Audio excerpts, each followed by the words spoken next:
மாண்புமிகு முதலமைச்சர் அவர்கள்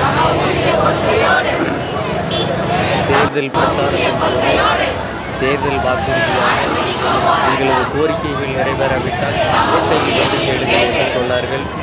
அதன் அடிப்படையில் எஸ்எஸ்டி இயக்கத்தினுடைய ஆசிரியர்கள் தங்களுடைய நியாயமான கோரிக்கை சம வேலைக்கு சம ஊதியம், திமுக அரசின் தேர்தல் அறிக்கை 311 நிறைவேற்ற வலியுறுத்தி கோட்டை நோக்கி பேரணியாக சென்றபோது காவல்துறையினர் வலுக்கட்டாயமாக கைது செய்து சிறையில் அடைக்கின்றனர்.